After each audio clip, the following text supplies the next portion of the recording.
இந்த வேளையிலும் கூட நானும் என்னுடைய மனைவி எஃப்சிமா இணைந்து கர்த்தருடைய வார்த்தையை உங்களோடு கூட பகிர்ந்து கொள்ளுகிறதுல எங்களுக்கு ரொம்ப சந்தோஷம். கர்த்தருடைய வார்த்தைக்கு நேராய் கடந்து போகலாம். 1 சாமுவேல் புஸ்தகம் 1வது அதிகாரம் 1-2 வசனங்கள்.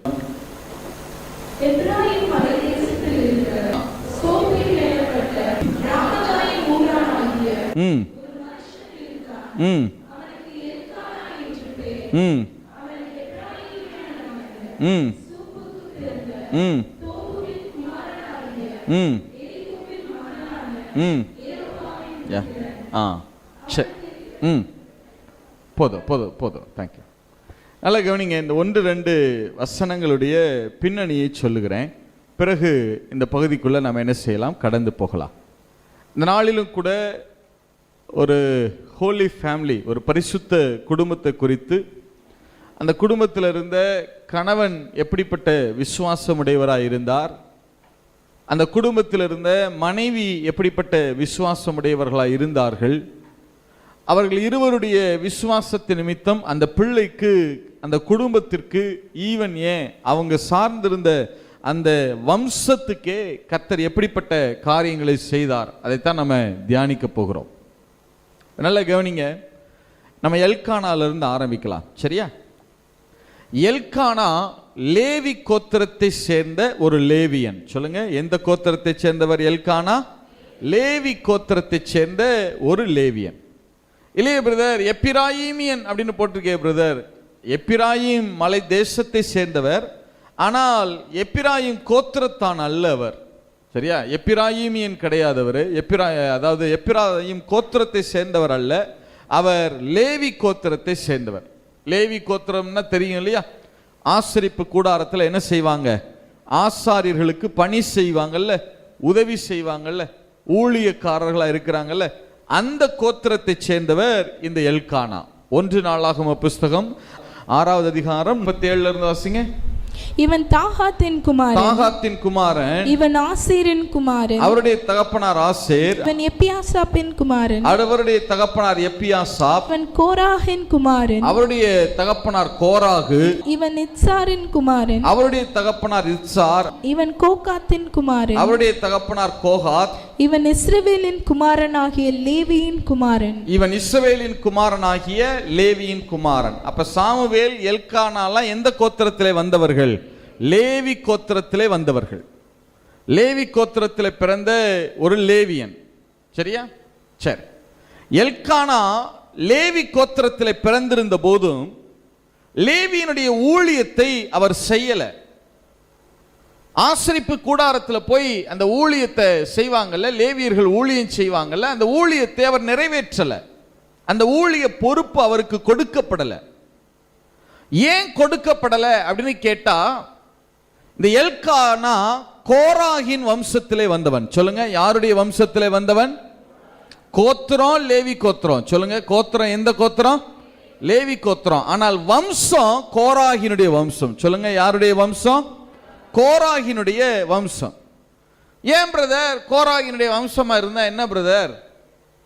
ஏன் அவங்களுக்கு ஊழியம் கொடுக்கப்படக்கூடாது? எதனால ஊழியம் அவங்களுக்கு கொடுக்கப்படல? ஏன் கொடுக்கப்படலைன்னா அதனுடைய பின்னணியை கொஞ்சம் பார்த்துட்டு இங்க வரலாம், சரியா? வாசிங்க. என்னாகம புஸ்தகம் 16வது அதிகாரம் 1 - 4 வரைக்கும்.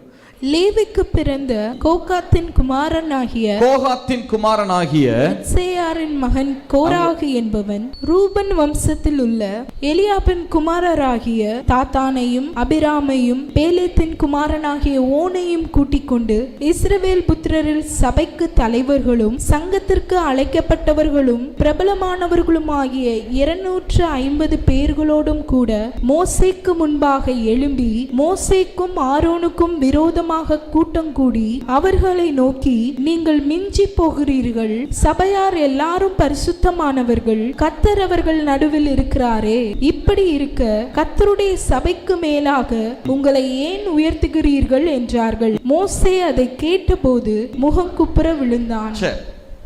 இந்த கோராகு அப்படின்னு ஒரு மனுஷன் இருக்கிறான். லேவி கோத்திரத்திலேயே எல்கானாவுடைய ஒரு மூதாதையர் கோராகு அப்படின்னு ஒரு மனுஷன். யாருன்னு கேட்டா வேற யாரும் கிடையாது, மோசேக்கு சித்தப்பா மகன். மோசேக்கு யார் எப்படி உறவு? அவன் சித்தப்பா பையன். அவன் வேற யாரும் கிடையாது. மோசேயுடைய அப்பா இருக்கார் இல்லையா, அம்ராவுடைய தம்பி மகன் தான் இந்த கோராகு. சரியா, சொந்த சித்தப்பா பையன். நல்லா கவனிங்க, இந்த கோராகு என்ன செய்கிறான் அப்படின்னா, தன்னோடு கூட சிலரை கூட்டிக் கொண்டு மோசேக்கும் ஆரோனுக்கு விரோதமாய் மிகப்பெரிய ஒரு கலகத்தை செய்கிறான். அது வரைக்கும் அப்படிப்பட்ட ஒரு கலகம் இஸ்ரவேலிலே கிடையாது. அவ்வளவு ஒரு ஆர்கனைஸ்டு ஒரு ட்ரபிள், திட்டமிட்டு காரியங்களை செய்கிறது போல மிகப்பெரிய ஒரு கலகத்தை ஏற்படுத்தி விட்டான். 250 மூப்பர்களை கூட்டி அந்த இஸ்ரவேல் ஜனங்களை எல்லாம் மோசேக்கும் ஆரோனுக்கு விரோதமாக எழுப்பி விட்டான். மிகப்பெரிய கலகம். அதுல அவன் கூட இருந்தவங்களை எல்லாம் பாருங்களேன், வாசிங்க. கோராகு யார் யாரை கூட்டி இருந்தாலும் முதல் வசனம் வாசிங்க பார்க்கலாம். ரூபன் வம்சத்தில் உள்ள எலியாபின் குமாரராகிய தாத்தானையும். நல்லா கவனிங்க, கோராகு யாரையெல்லாம் கூட்டி வச்சிருக்கான்னு பாருங்க. கோராகு அப்படின்னா as like snow, ஐஸ் கட்டியை போன்றவன், பனிக்கட்டியை போன்றவன் அர்த்தம். பனிக்கட்டியை கையில் எடுத்து வச்சு பார்த்துருக்கீங்களா? எப்படி இருக்கும் அது? பனிக்கட்டியை கையில் வச்சா எப்படி இருக்கும்? ஜில்லுன்னு இருக்கிற மாதிரி இருக்கும். கூட கொஞ்சம் நேரம் வச்சிருந்தீங்கன்னா எப்படி இருக்கும்? ஒரு எரிச்சல் இருக்கிற மாதிரி இருக்கும், பெயின் இருக்கிற மாதிரி இருக்கும், சில்லுன்னு இருக்கிற மாதிரி இருக்கும். அந்த உணர்ச்சியை நம்மால் என்ன செய்யவே முடியாது, விவரிக்கவே முடியாது. இல்ல, கோராகு எப்படி ஆள்னா, இவன் நல்லவனா கெட்டவனானே நம்மளால என்ன செய்ய முடியாது, அடையாளமே காண முடியாது. நிறைய பேரை பார்த்துருக்கீங்களா, சபையில எப்படிப்பட்டவர்களால பிரச்சனை வரும்னா இப்படிப்பட்ட நபர்களால தான். நம்மிடத்துல பேசுகிற போது ரொம்ப நல்லா பேசுவாங்க, ஆனா அவர்களுடைய செயல்பாடுகளை பார்த்தா நேர் எதிராக இருக்கும். நம்மளை பார்த்தா ரொம்ப சிரிச்ச முகமா ரொம்ப இதா பேசுவாங்க, ஆனா அவர்களுடைய செயல்பாடுகளை பார்த்தா நம்மளால அதை ப்ரெடிக்ட் பண்ணவே முடியாது. இவங்க உண்மையாவே நல்லவனா கெட்டவனானே என்ன செய்ய முடியாது, அப்படி இருக்கும் அவங்களுடைய செயல்பாடு. கோராகு அப்படிப்பட்டவன். இப்ப யாரையெல்லாம் கூட்டி வச்சிருக்கிறான் பாருங்களேன். கோராகு, அடுத்தது தாத்தானையும். அவன் கூட இருக்கிறவன் பேர் என்ன? தாத்தான் அப்படின்னா என்ன அர்த்தம்னா, நீரூற்றுகளை உடையவன், belonging to a fountain, நீரூற்றுகளை உடையவன். எப்படி பிரதர், இஸ்ரவேலர்கள்லாம் வனாந்தரத்துல தானே போனாங்க? ஆமா. அப்படி இருக்கும்போது இவனுக்கு மட்டும் எப்படி நீரூற்று இருக்கும் அப்படின்னா, அந்த தாத்தான் எப்படி கேரக்டர்னா, போற இடங்கள்லாம் நீரூற்றுகள் 1-2 இருக்கும் இல்லையா. இவன் நேரம் மோசேட்ட போவானா, மோசே எனக்கும் என் வம்சத்துக்கும்னு சொல்லி தனியா எங்களுக்கு நீரூற்று வேணும். எப்பா, இருக்கிறதே சில நீரூற்றுகள் தான் இருக்கு, இதை வச்சுதான் 20 லட்சம் பேர் 30 லட்சம் பேரும் தண்ணி குடிக்கணும். நீ என்னப்பா உனக்குன்னு தனியா? அதெல்லாம் எனக்கு கிடையாது, எனக்குன்னு தனியா காரியம், என் குடும்பத்துக்கு, என் இனத்தாருக்கு, ஜனத்தாருக்கு எனக்குன்னு சொல்லி தனியா என்ன வேணும், நீரூற்றுகள் வேணும். பார்த்துருக்கீங்களா, சபையில சில பேர் அப்படி இருப்பாங்க. ஊழியம் என்ன நடக்குதோ அதெல்லாம் கவனிங்க, அதெல்லாம் எதுவும் எங்களுக்கு என்ன கனம் கொடுத்தீங்க, எங்க குடும்பத்துக்கு என்ன மகிமை, எங்களுடைய இனத்தாருக்கு ஜனத்தாருக்கு நீங்க என்ன செஞ்சீங்க, இதுல தான் குறியா இருப்பாங்க. பார்த்துருக்கீங்களா? அதான் தாத்தானுடைய சுவாபமுடையவர்கள். ஒருத்தன் அவன் எப்படிப்பட்டவனே ப்ரெடிக்ட் பண்ண முடியல, அவன் கோராகு. இன்னொருத்தன் போற இடங்களில் எல்லாம் சுய ஆதாயத்தை விரும்புகிறான், தனக்கு என்ன அதிலே கிடைக்கிறது அப்படின்னு விரும்புகிறான். இல்ல, சரி, அடுத்தவன் தாத்தானையும். அடுத்து யாரா? வாசிங்க பார்க்கலாம். அபிராமையும். அபிராம் அப்படின்னா 2 அர்த்தம் உண்டு. Father of heights or father of டெசிட்னு சொல்லுவாங்க. உயர்ந்த ஸ்தலத்தினுடைய தகப்பன். அது எப்படி பிரதர் உயர்ந்த ஸ்தலத்தினுடைய தகப்பன்? வனாந்தரத்துல போறாங்க இல்லையா, நீங்க இந்த இஸ்ரவேல் தேசத்துக்கு லெபனான் தேசத்தின் வழியா போனீங்கன்னா அந்த வனாந்தரத்தை பார்த்தீங்கன்னா ரொம்ப அழகா இருக்கும், பெரிய மேடுகள் இருக்கும். அந்த வனாந்தரத்துல காற்று அடிக்கும் இல்லையா, அது என்ன செய்யும்னா வனாந்தரத்தில் இருக்கிற மணலையெல்லாம் ஒரு இடத்துல மேடா சேர்க்கும், அப்புறம் பள்ளம் இருக்கும், அப்புறம் ஒரு பெரிய மேடு இருக்கும், அப்புறம் பள்ளம் இருக்கும். இப்போ வனாந்தரத்தில் போய் பாளையம் இறங்கும் போதெல்லாம் அந்த அபிராம் என்ன செய்வான்னா, இந்த மேடான பகுதி இருக்கு இல்லையா, நல்ல மேடான இடங்கள், அதுல போய் இருந்துக்குருவானா. எப்போ அபிராம் போன தடவை தானே நல்ல பெரிய மேட்டில் போய் குடியிருந்த, ஆமா, இந்த தடவை வேற யாருக்காவது கொஞ்சம் இடம் கொடுக்கலாம்ல, அங்க நீ கொஞ்சம் பள்ளமான பகுதிகளில் போகலாம்ல. அதெல்லாம் முடியாது, எனக்கு பிரதானமான ஸ்தலங்கள் வேணும். பார்த்துருக்கீங்களா, எப்போதுமே சபையில பிரதானமான இடங்களை விரும்புகிறவர்கள். ஒருத்தன் நல்லவனா கெட்டவனானே ப்ரெடிக்ட் பண்ண முடியல, அவனுடைய செயல்பாடுகள் அப்படி இருக்கிறது. இன்னொருத்தன் நீரூற்றுகளை எல்லாம் தனக்கு வேணும், தனக்கு என்ன ஆதாயம்னு யோசிக்கிறவன். இன்னொருத்தன் பிரதானமான இடங்கள் எனக்கு வேணும்னு நினைக்கிறவன். இல்ல, அபிராமையும். சரி, அடுத்த ஆளு யாரு? வாசிங்க பார்க்கலாம். பேலேத்தின் குமாரனாகிய ஓனையும். அவன் பேர் ஓன். சொல்லுங்க, அவன் பேர் என்ன? ஓன்னா வெளிச்சம்னு அர்த்தம். வெளிச்சம், லைட். இவன் எப்படி ஆளு தெரியுமா? இவனுக்கு இந்த சொத்து பத்து மேலெல்லாம் ஆசை இல்லை. ஆனால் இவன் என்ன விரும்புவான்னா, எங்கே போனாலும் என் மேலே வெளிச்சம் அடிக்கணும், என்னைய பாஸ்டர் பேசணும், என்னைய மோசே பேசணும், என்னைய ஊழிய, எங்கே போனாலும் வெளிச்சத்தில் அந்த புகழின் அந்த லைட்லேயே நிற்க விரும்புவாங்க. பார்த்துருக்கீங்களா? அவங்களுக்கு வேற எதுவுமே அவங்களுக்கு சோறு தண்ணிலாம் இறங்காது. அவங்களுக்கு 4 பேர் தன்னை என்ன பண்ணிகிட்டே இருக்கணும், புகழ்ந்துகிட்டே இருக்கணும், லைட் வெளிச்சத்தில் அப்படி நிற்கணும். ஒரு வேலை செய்கிறானோ செய்யலையோ அவனை பற்றி என்ன செய்யணும், மென்ஷன் பண்ணணும். பார்த்துருக்கீங்களா? எப்போதுமே சபையில் இந்த 4 கேரக்டரால தான் பிரச்சனைகளே வரும். ஒருத்தன் ஐஸ் கட்டியை போல இருந்து அவனுடைய சுவாபங்களை ப்ரெடிக்ட் பண்ணவே முடியல, ஒவ்வொரு நேரமும் ஒவ்வொரு நிறத்தை காட்டுகிறான். இன்னொருத்தன் பிரதானமான நீரூற்றுகள் எல்லாம், ஆசீர்வாதமான காரியங்கள் எல்லாம் எனக்கு உரியதுன்னு எடுத்துக்கொள்கிற சுய ஆதாயத்தை விரும்புகிறவனா இருக்கிறான். இன்னொருத்தன் பிரதானமான இடங்களை எல்லாம் தனக்குன்னு சொந்தமாக்கி கொள்ளுகிறவனா இருக்கிறான். இன்னொருத்தன் புகழ்ச்சி பிரியனாகவே இருக்கிறான். நீங்க சபையில் பார்த்தீங்கன்னா, உற்று கவனிச்சிங்கன்னா, இந்த 4 கேரக்டரால தான் என்னவே வரும், பிரச்சனையே வரும் இல்லை? சரி, இவங்க 4 பேரும் சேர்ந்து ஒரு பெரிய கலகத்தையே, கோராகினுடைய கூட்டத்தார் கலகத்தை ஏற்படுத்திட்டாங்க. என்ன நடந்தது? 16வது அதிகாரம் 31 இருந்து 33 வாசிங்க. அவன் இந்த வார்த்தைகளை எல்லாம் சொல்லி முடித்த உடனே அவர்கள் நின்றிருந்த நிலம் பிளந்தது. பூமி தன் வாயை திறந்து அவர்களையும் அவர்கள் வீடுகளையும் கோராகுரிய எல்லா மனிதரையும் அவர்களுக்கு உண்டான சகல பொருட்களையும் விழுங்கி போட்டது. அவர்கள் தங்களுக்கு உண்டானவைகள் எல்லாவற்றோடு உயிரோடே பாதாளத்தில் இறங்கினார்கள். பூமி அவர்களை மூடிக்கொண்டது. இப்படி சபையின் நடுவில் இருந்து அழிந்து போனார்கள். அல்ல, கவனிங்க. கோராகினுடைய கூட்டத்தார் மிகப்பெரிய கலகத்தை செய்த உடனே பூமி 2ஆக பிளந்து அவர்கள் என்ன பண்ணிருச்சான், உயிரோடே பாதாளத்தில் இறங்கினாங்களா? சொல்லுங்க, எப்படி இறங்கினாங்களா? உயிரோடே அவர்களை பூமி நிலம் பிளந்து விழுங்கி போட்டது. உயிரோடே பாதாளத்தில் இறங்கினார்கள். இதுவரைக்கும் பூமியில அப்படி யாருமே செத்தது கிடையாது. யாருக்குமே வராத விதத்திலான ஒரு மரணம் அவர்களுக்கு சம்பவிக்கிறது. ஆதியிலிருந்து, ஆதாம் காலத்திலிருந்து அந்த நாள் வரைக்கும் பூமியில அப்படிப்பட்ட சாவு மரணம் யாருக்குமே கிடையாது. அப்படி ஒரு வித்தியாசமான மரணம் கோராகினுடைய கூட்டத்தாருக்கு. இப்ப கோராகினுடைய கூட்டத்தார எல்லாம் விழுங்கி போட்டது இல்லையா, விழுங்கிருச்சு. இப்ப இஸ்ரவேல்ல ஒரு முடிவு எடுக்கப்பட்டது. நல்லா கவனிங்க. இஸ்ரவேல்ல ஒரு முடிவு என்ன? கோராகையும் அவனுடைய கூட்டத்தாரையும் பூமி இப்படி விழுங்கிருச்சு, பூமியானது இப்படி விழுங்கி போட்டுருச்சு.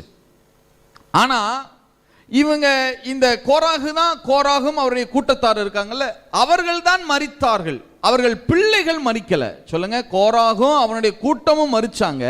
ஆனா அவனுடைய யாரும் மரிக்கல, பிள்ளைகள் மரிக்கல. என்னாகும் புத்தகம் 26:11 வாசிங்க. கோராகின் குமாரரோ சாகவில்லை. அல்ல, கவனிங்க. கோராகின் பிள்ளைங்க சாகல, கோராகும் அவனுடைய கூட்டத்தாரும் தான் செத்தாங்க. இல்ல, நிறைய நேரங்கள்ல இப்ப யோசிச்சு பாருங்களேன், கோராகின் பிள்ளைகள்லாம் போய் கோராகிட்ட சொல்லியிருப்பாங்க, இல்ல இந்த மாதிரிலாம் செய்யாதீங்க, மோசேக்கு விரோதமா என்ன செய்யாதீங்க, கலகம் பண்ணாதீங்க, இதெல்லாம் தப்பு பண்ணாதீங்க அப்படின்னு என்ன செஞ்சிருப்பாங்க, சொல்லியிருப்பாங்க. ஆனா அவங்க என்ன செய்யல, கேட்கல. இல்ல, பல நேரங்களில் பெற்றோருடைய பேச்சை பிள்ளைகள் கேட்டாலும் சில நேரங்களில் பிள்ளைகளுடைய பேச்சை யாரும் கேட்க வேண்டி இருக்கிறது, பெற்றோரும் என்ன செய்ய வேண்டி இருக்கிறது. எல்லா தருணங்களும் இல்லைனாலும் சில காரியங்களில், கர்த்தருடைய சில காரியங்களில் கர்த்தர் சொல்லும் பட்சத்தில் என்ன செய்ய வேண்டி இருக்கிறது, கேட்க வேண்டி இருக்கிறது. இல்ல, பிள்ளைங்க இப்ப சாகல. ஆனா இஸ்ரவேல்ல ஒரு முடிவு எடுத்துட்டாங்க. அந்த நாட்கள்ல என்ன முடிவு எடுத்தாங்க அப்படின்னா, பூமியே பிளந்து, இந்த நிலம் பிளந்து கோராகையும் அவனுடைய கூட்டத்தாரையும் விழுங்கிருச்சு. ஆகையினால இப்ப எல்லாரும் வனாந்தரத்துல தானே இருக்கிறாங்க, வனாந்தரத்துல முடிவு எடுக்கிறாங்க, பூமியை பிளந்து இவர்களை விளங்கிருச்சுங்க. அதனால நம்ம கானானுக்கு போன பிறகு, எப்ப யோர்தானை கடந்து இஸ்ரவேலர்கள் எதுக்குள்ள பிரவேசித்த பிறகு, கானானுக்குள்ள போன பிறகு, இந்த கோராகின் வம்சத்தார் இருக்காங்கல்ல, பிள்ளைகள் இருக்காங்கல்ல, அவர்கள் யாருக்குமே சுதந்திரம் கிடையாது அப்படின்னு முடிவெடுத்துட்டாங்க. ஏன்னா இந்த நிலமே அவர்களை விழுங்கி போட்டது. அவங்க உயிரோடு இருக்கிறது எதுக்கே பொறுக்கல. நம்ம ஊர்ல சொல்லுவாங்கல்ல, அவன் உயிரோட இருக்கிறது எதுக்கே பொறுக்கல, பூமிக்கே பொறுக்கலைன்னு சொல்லுவாங்கல்ல. அத போல பூமியே நிலமே பிளந்து அவர்களை என்ன பண்ணிருச்சு, உயிரோட விழுங்கிருச்சு. அப்படி இருக்கும் பட்சத்துல வாக்குத்தத்தம் பண்ணப்பட்ட நிலத்துல இவர்களுக்கு எப்படி பங்கு கொடுக்கலாம், இந்த வம்சத்துக்கு எப்படி பங்கு கொடுக்கலாம்? கோராகினுடைய வம்சத்துக்கு அந்த ப்ராமிஸ்டு லேண்ட்ல, ஏன்னா லேண்ட் பிளந்து தானே விழுங்கி போட்டிருக்கு, ஆகையினால் அந்த ப்ராமிஸ்டு லேண்ட்ல வாக்குத்தத்தம் பண்ணப்பட்ட கானான் தேசத்துல இவர்களுக்கு பங்கும் சுதந்திரமும் கிடையாது. அவர்கள் பரதேசிகளாய் விடப்பட வேண்டும் என்று சொல்லி முடிவெடுத்து விட்டார்கள். நல்லா கவனிங்க, அந்த காலங்களெல்லாம் மோசேட்ட யோசுவாட்டெல்லாம் வந்து கானான்ல எங்களுக்கு லேண்டு கொடுங்க அப்படின்னு கேட்கணும்னா என்ன சொல்லி கேட்பாங்கன்னா, நாங்க கோராகின் வம்சத்தார் இல்ல, எங்களுக்கு லேண்டு கொடுங்க, சுதந்திரம் கொடுங்க, அப்படிதான் கேட்பாங்களாம் அந்த காலங்கள்ல.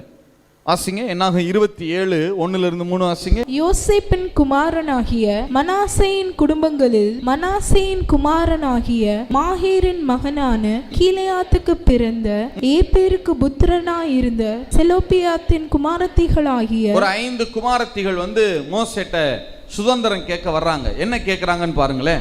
மக்லால், நோவால், ஒக்லால், மில்கால், திர்சால் என்பவர்கள் வந்து ஆசரிப்பு கூடார வாசலிலே மோசேக்கும் ஆசாரியனாகிய எலெயாசாருக்கும் பிரபுக்களுக்கும் சபை அனைத்திற்கும் முன்பாக நின்று, எங்கள் தகப்பன் வனாந்திரத்தில் மரணமடைந்தார், அவர் கர்த்தருக்கு விரோதமாக கூடின கோராகின் கூட்டத்தாரில் சேர்ந்தவர் அல்ல, அவர் கர்த்தருக்கு விரோதமாக கூடின கோராகின் கூட்டத்தாரை சேர்ந்தவர் அல்ல, தம்முடைய பாவத்தினாலே மரித்தார், தம்முடைய பாவத்தினாலே மரித்தார். அப்படின்னா அவர் ஏதோ அவருடைய சொந்த பாவம், ஒரு நாள் ஒருவேளை ஓய்வு நாளை மீறி இருக்கலாம், கர்த்தருடைய நாமத்தை தூஷித்து ஏதோ ஒரு காரியம், அவருடைய சொந்த பாவத்தினாலே அவர் மரித்தார். அவருக்கு குமாரர் இல்லை, எங்கள் தகப்பனுக்கு குமாரன் இல்லாததினாலே அவருடைய பேர் அவருடைய வம்சத்தில் இல்லாமல் அற்று போகலாமா? எங்கள் தகப்பனுடைய சகோதரருக்குள்ளே எங்களுக்கு காணியாட்சி கொடுக்க வேண்டும் என்றார்கள். நல்லா கவனிங்க,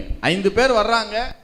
எங்க அப்பாவுக்கு ஆண் பிள்ளைங்க இல்லை, அதனால அந்த சுதந்திரத்தை அந்த சொத்துக்களை எல்லாம் என்ன செய்யுங்க, எங்களுக்கு கொடுங்க, கானான்ல எங்களுக்கு லேண்டு கொடுங்க, நிலம் கொடுங்க அப்படின்னு கேட்குறாங்க. அதை மட்டும் கேட்க வேண்டியதானே? ஆனா அவங்க அதை மென்ஷன் பண்ணி சொல்றாங்க, எங்க அப்பா தம்முடைய சொந்த பாவத்தினால தான் மரிச்சாரு, அவர் எந்த கூட்டத்தை சேர்ந்தவர் கிடையாது, கோராகின் கூட்டத்தை சேர்ந்தவர் அல்ல, அதனால அவருக்கு என்ன கொடுங்க, சுதந்திரம் கொடுங்க, எங்களுக்கு சுதந்திரம் கொடுங்க. ஏன் அப்படி மென்ஷன் பண்றாங்கன்னா, கோராகின் கூட்டத்தை சேர்ந்த அந்த வம்சத்தாருக்கு, அந்த பிள்ளைகளுக்கு இஸ்ரவேலில் பங்கு கிடையாது, சுதந்திரம் கிடையாது. சரியா? இப்ப எல்கானா லேவி கோத்திரத்தானாக இருந்தாலும் யாருடைய வம்சத்திலே வந்தவன், கோராகின் வம்சத்தில் வந்தவன். 1 நாளாக 6:33 38 வரைக்கும் ஆச்சுங்கன்னா அந்த கோராகினுடைய வம்சத்தில் வந்தவங்கிறது விளங்கும். இப்ப எல்கானா கோராகின் வம்சத்துல வந்தவன். சொல்லுங்க, யாருடைய வம்சத்துல வந்தவன்? கோத்திரம், எந்த கோத்திரத்துல பிறந்தவன்? லேவி கோத்திரத்தான். ஆனால் யாருடைய வம்சத்தான்? கோராகின் வம்சத்தான். கோராகின் வம்சத்துல பிறந்தவனுக்கு இஸ்ரவேல்ல என்ன கிடையாது? சுதந்திரம் கிடையாது, பங்கு கிடையாது, இல்லையா? இஸ்ரவேல்ல சுதந்திரம் கிடையாது. இப்ப இதத்தான் இவன் கோராகின் வம்சத்தான், அவனுக்கு இஸ்ரவேல்ல பங்கும் கிடையாது, சுதந்திரமும் கிடையாது. அதை மென்ஷன் பண்றதுக்காகத்தான் 1 சாமுவேல் 1வது அதிகாரத்துல 1-2 வசனங்கள்ல ஏன் இத்தனை வம்ச வரலாறு எழுதுறார். பொதுவா தகப்பன எழுதுவார், இல்லைன்னா தாத்தா பேரோட நிறுத்திக்கிறார். ஏன் அவருக்கு இத்தனை வம்சங்கள் சொல்லப்படுதுன்னா, அது யாருடைய வம்சத்துல வந்தவன்? அவன் கோராகின் வம்சத்திலே வந்தவன். கோராகின் வம்சத்துல வந்ததுனால எல்கானா லேவியனாக இருந்தும் கூட லேவியன் பணியை செய்ய முடியாது, எந்த விதமான சுதந்திரம் கிடையாது. இஸ்ரவேல்ல யோசுவா பிரிச்சு கொடுத்தார்ல, யோசுவா பிரிச்சு கொடுத்தாரு, மோசே எல்லாம் பிரிச்சு கொடுத்தாங்கல்ல, உங்க குடும்பத்துக்கு இந்த லேண்டுப்பா, இந்த ஊற்றை நீங்க எடுத்துக்கோங்க, இந்த மலை உங்களுக்கு, இந்த திராட்சை தோட்டம் உங்களுக்கு, இந்த அத்தி தோட்டம் உங்களுக்கு, ஒலிவ தோட்டம் உங்களுக்கு, எல்லாருக்கும் பிரிச்சு கொடுத்தாங்க பாருங்க. ஆனால் கோராகின் வம்சத்தாருக்கு எதுவுமே என்ன செய்யப்படல, கொடுக்கப்பட. நல்ல கவனிங்க, கர்த்தர் சொல்லல கோராகின் பிள்ளைகளை தண்டிங்கன்னு யாரு சொல்லல, கர்த்தர் சொல்லல, இஸ்ரவேலர்களாகவே முடிவெடுத்து கொண்டார்கள். இல்ல, நல்லா யோசிச்சு பாருங்களேன். இப்ப இஸ்ரவேலர்கள் முடிவெடுக்கிறாங்க, அது எப்படிப்பா கோராகு பூமியை பிளந்து விழுங்கி போட்டுருச்சு, அவன் பிள்ளைங்களுக்கு சுதந்திரம் கொடுக்கக்கூடாது அப்படின்னு முடிவெடுக்கிறாங்க. மோசையாவது தடுத்திருக்கணுமா வேணாமா? ஏப்பா தப்பு பண்ணது கோராகும் அவன் கூட்டமும், ஏன் பிள்ளைங்களை போட்டு ஏன் தண்டிக்கிறீங்க கேட்டிருக்கணுமா வேணாமா? கேட்கல. எல்லாரும் சேர்ந்து ஒரு முடிவு சொன்ன உடனே மோசே அதுக்கு ஓகேன்னு அடிபணிஞ்சு போயிட்டார். சரி, அடுத்து வந்த யோசுவாவாவது லேண்ட் அவர் தானே பிரிச்சு கொடுத்தாரு. ஏப்பா எத்தனை வருஷம் ஆச்சு கோராகு மறிச்சு, இப்பயும் போய் அவன் பிள்ளைங்களை தண்டிச்சுட்டு இருக்கிறீங்க, அவங்களுக்கும் லேண்டு கொடுப்போம்ப்பா, அவங்களை எப்படி நம்ம பரதேசிகளை விடலாம்? இத்தனைக்கு லேவி கோத்திரத்தார். அதனாலதான் நீங்க 1 சாமுவேல்ல அடிக்கடி இந்த வார்த்தையை வாசிக்கலாம், லேவியரில் பரதேசியாய் தங்கின ஒரு மனுஷன் இருந்தான். சொல்லுங்க, எப்படி தங்கின மனுஷனா? அது எப்படி லேவியன் எப்படிங்க பரதேசியா இருக்க முடியும் இஸ்ரவேல்ல? ஏன்னா அவன் யாருடைய வம்சத்துல வந்தவனா இருந்திருக்கிறான்? கோராகின் வம்சத்துல வந்தவர்கள் பரதேசிகளாய் தங்க விடப்பட்டார்கள்.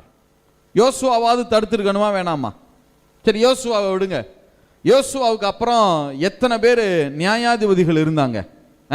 ஒத்னியேல் துவக்கி இப்ப 12வது நியாயாதிபதி ஏலி வந்துட்டார். 12 நியாயாதிபதிகள். கிட்டத்தட்ட நியாயாதிபதிகள் காலமே 400 வருஷத்துக்கு மேல. யோசுவா காலம் மோசே காலத்தையும் சேர்த்து பாருங்க, கிட்டத்தட்ட 600 ஆண்டு காலம் ஆயிருச்சு. எல்கானா கோராகுல இருந்து நீங்க கணக்கு பண்ணுனீங்கன்னா எல்கானா 16வது தலைமுறை, 16வது தலைமுறை. சாமுவேல் 17வது ஆளு.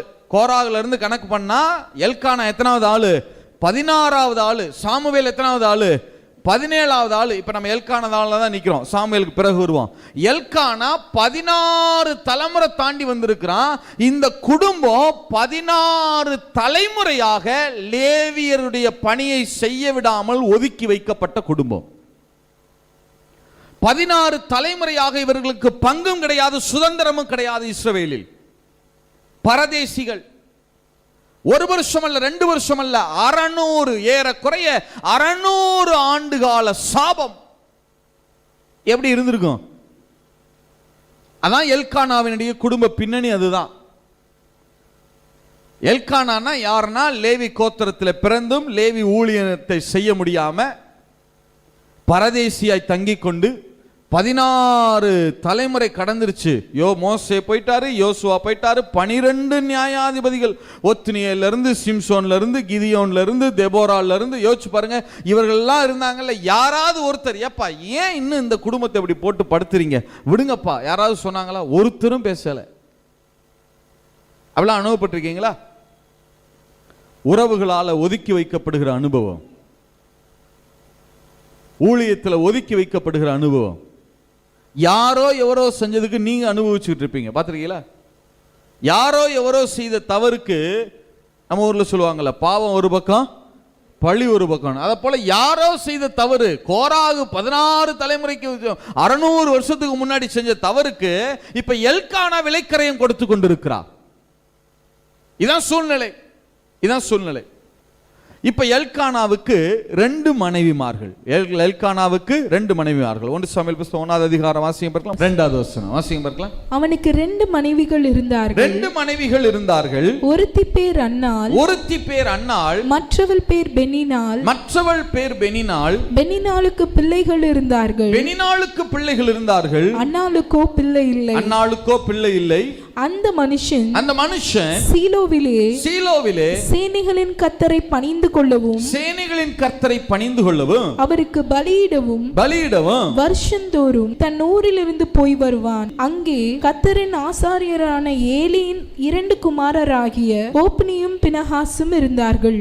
அங்கே எல்கானா பலியிடும் நாளிலே அவன் தன் மனைவியாகிய பெனினாளுக்கும் அவளுடைய எல்லா குமாரருக்கும் குமாரத்திகளுக்கும் பங்கு போட்டு கொடுப்பான். அன்னாளை சிநேகித்தபடியினால் அவளுக்கு இரட்டிப்பான பங்கு கொடுப்பான். கர்த்தரோ அவள் கர்ப்பத்தை அடைத்திருந்தார். கர்த்தரோ அவள் கர்ப்பத்தை அடைத்திருந்தார். இப்ப நல்ல கவனிங்க, எல்கானா லேவி கோத்திரத்தான், ஆனால் யாருடைய வம்சத்தான்? நீங்க சொல்லுங்க, வேகமா சொல்லுங்க. எல்கானா லேவி கோத்திரத்தான், ஆனால் யாருடைய வம்சத்தான்? கோராகின் வம்சத்தான். கோராகின் வம்சத்துல பிறந்ததுனால இவன் லேவியின் ஊழியத்தை என்ன செய்ய முடியாது? செய்ய முடியாது. ஏன் செய்ய முடியாது? கோராகு நிலம் பிளந்து அவனை உயிரோட என்ன போய் நீ போட்டதான் விழுங்கிருச்சு. அதனால அவருடைய பிள்ளைகளுக்கு என்ன கிடையாது? இஸ்ரவேல்ல என்ன கிடையாது? சுதந்திரம் கிடையாது. இப்ப எல்கானா இருக்கிறார். அவருக்கு இது எத்தனை தலைமுறையாக? 16 தலைமுறையா? எத்தனை வருஷம்? ஏறக்குறைய 600 வருட சாபம். சரியா? 600 வருட சாபம். சரி, இப்ப எல்கானாவுக்கு 2 மனைவிமார்கள். மூத்தவள் பேர் அன்னாள், இளையவள் பேர் பெனினாள். மூத்தவள் தான் அன்னாள், ஆக்சுவலா சகோதரி, மூத்த சகோதரி தான் அன்னாள், இளையவள் பெனினாள். அன்னாளுக்கு பிள்ளை இல்லை. கானான்ல வழக்கம் என்னன்னா 2 பேரும் சகோதரிமார்கள். கானான்ல வழக்கம் என்னன்னா 10 வருஷம் வரைக்கும் பார்ப்பாங்க. 10 வருஷத்துக்குள்ள குழந்தை பிறந்துடணும். பிறக்கலைன்னா ஒன்று அந்த பெண்ணை தள்ளி விட்டுருவாங்க, இல்லைன்னா அந்த பெண்ணு என்ன செய்யணும், தன்னுடைய சகோதரி யாராவது இருந்தால் கணவனுக்கு என்ன பண்ணி கொடுத்துடணும், திருமணம் பண்ணி கொடுக்கணும். இது ஆதி காலங்களில் கானானியருடைய வழக்கம். அதையே இஸ்ரவேலர்களும் ஃபாலோ பண்ணாங்க. அதனால தான் 75 ஆபிரகாமுடைய 75 வயசில் கானானுக்குள்ளே வர்றாங்க. 85 வரைக்கும் வெயிட் பண்ணுறாங்க. சாராளுக்கு என்ன பிறக்கலை, குழந்தை பிறக்கலைன்னு உடனே 85 வயசில் சாராள் யாரை கல்யாணம் பண்ணி வச்சிடறாங்க, உடனே ஆகார கல்யாணம் பண்ணி வச்சிடறாங்க இல்லையா? அதை போல தான் அண்ணாளை முதல்ல திருமணம் பண்ணுறார். 10 ஆண்டு காலம் வெயிட் பண்ணுறாங்க, ஆனால் குழந்தை இல்லை. அதனால உடனே யாரை திருமணம் பண்ணி கொடுக்குறாங்க, பெனினாளை திருமணம் பண்ணி கொடுக்குறாங்க. அன்னாள் அப்படின்னா கிருபை பெற்றவள். சொல்லுங்க, அன்னாள்னா என்ன அர்த்தம்? கிருபை பெற்றவள். அன்னாள் அப்படின்னா கிருபை பெற்றவள். பெனினாள் அப்படின்னா விலையேற பெற்ற கல். சொல்லுங்க, பெனினாள்னா என்ன அர்த்தம்? விலையேற பெற்ற கல் அல்லது விலையேற பெற்ற முத்து, பிரசியஸ் ஸ்டோன் ஆர் பிரசியஸ் பியோல். நல்லா யோசிச்சு பாருங்க. உலகத்தின் பார்வையில் பெனினாள் விலையேற பெற்றவள். ஏன்னா அவளுக்கு பிள்ளைகள் இருக்கிறார்கள், 10 குமாரர்கள் இருக்கிறார்கள். எல்கானா சொல்றாருல, நான் உனக்கு 10 குமாரரை பார்க்கல, நான் உனக்கு அதிகமல்லவா சொல்றாரு இல்லையா? பெனினாளுக்கு 10 குமாரர்கள் இருக்கிறார்கள். அது உலகத்தின் பார்வையில் பெனினாள் விலையேற பெற்றவள். ஆனா அன்னாள் கிருபை பெற்றவள். கிருபை பெற்றவளுடைய கர்ப்பம் அடைக்கப்பட்டிருக்கிறது. கர்த்தரோ அன்னாளுடைய கர்ப்பத்தை என்ன செய்திருந்தாரா? அடைத்திருந்தார். நான் கேட்கிறேன், அடைக்கிறதுக்கு வேற கர்ப்பமே இல்லையா இஸ்ரவேல்ல? ஏற்கனவே இந்த குடும்பம் எப்படிப்பட்ட குடும்பம்? நம்ம ஊர்ல சொல்லுவாங்கல்ல, பாவப்பட்ட குடும்பம் இல்ல? எப்படிப்பட்ட குடும்பம்? ஏற்கனவே எத்தனை தலைமுறையா அவங்க தள்ளி வைக்கப்பட்டிருக்கிறாங்க? 16 தலைமுறையா. எத்தனை வருஷமா தள்ளி வைக்கப்பட்டிருக்கிறாங்க? 600 வருஷமா. நான் கேட்கிறேன், இஸ்ரவேல்ல வேற கர்ப்பமே இல்லையா? இந்த குடும்பத்துல ஒரு ஆளுடைய கர்ப்பத்தை தான் நான் கர்த்தர் அடைக்கணும். அந்த வார்த்தை ரொம்ப தெளிவா இருக்கிறது இல்ல? கர்த்தரோ அவள் கர்ப்பத்தை என்ன செய்திருந்தாராம்? அடைத்திருந்தார். எப்படி இருந்திருக்கும் அன்னாளுக்கு? எப்படி இருந்திருக்கும் யோசிச்சு பாருங்களேன் இல்ல? சரி, இப்ப அன்னாளுக்கு குழந்தை இல்லை இல்லையா?